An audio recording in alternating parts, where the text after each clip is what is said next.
Last இயரில் என்ன strain வந்ததோ அந்த லேட்டஸ்ட்டோட கோவிஷீல்டோ கோவேக்சினோ நம்மக்கிட்ட எதுவும் உங்ககிட்ட நியர்பை அவைலபிளாக இருக்கோ அதோட ஒரு வேக்சினோட ஒரு பூஸ்டர் போட்டுக்கிட்டிங்கன்னா more than enough. Other than that நீங்கள் எதுவும் வரி பண்ண தேவையில்லை. ஓகே. மற்றபடி சேம் அந்த ஹைஜீன் ப்ரோட்டோக்கால் நம்ம அதையே உருட்டிக்கிட்டு இருந்தோம் தெரியுமா 2 வருஷமாக கஷ்டப்பட்டு நான்லாம் வாழ்க்கையை வெறுத்துட்டு அதை சொல்லி சொல்லி இப்போ மக்களுக்கே அந்த மனப்பாடம் ஆகிடுச்சு. அந்த கையை கழுவுங்க, மாஸ்க்கை போடுங்க, புரியுதுங்களா, self distances, social distance maintain பண்ணுங்கள், இது எல்லா விஷயமும் வந்து பொருந்துது. ஓகே, அதெல்லாமே யாருக்கு அப்படின்னா வயசானவங்களாம் கொஞ்சம் பார்த்து இருந்துக்கோங்க. தேவையில்லாமல் நம்ம ஒரு கூட்ட நெரிசலில் போகிறோம் மேடம், இல்லைனா ஒரு டிராஃபிக்ல அது பேர் என்னது மார்க்கெட்டுக்கு போகிறோம், இல்லை ஒரு கல்யாண காட்சிக்கு போகிறோம், இல்லை ஒரு கூட்ட நெரிசலில் ஹாஸ்பிட்டல் விசிட் பண்ணுறாங்க நிறைய பேர் அப்படின்னும் போது ஒரு முகக்கவசத்தை மாட்டிட்டு உட்கார்றதுல என்ன இருக்குது? ஓகேங்களா.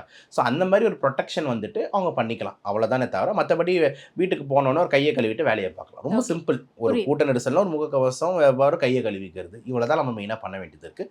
ஒரு தடுப்பூசி ஒரு ஷாட் போட்டிங்கன்னா ஒரு வருஷத்துக்கு ஒரு தடுப்பூசி. ஸோ ஒரு என்ன சொல், ஒரு 2000 ரூபாய் செலவு பண்ண முடியாது ஒரு வருஷத்துக்கு ஒரு வாட்டி. ஸோ அது ஒரு பெரிய அமௌண்ட்டே கிடையாது.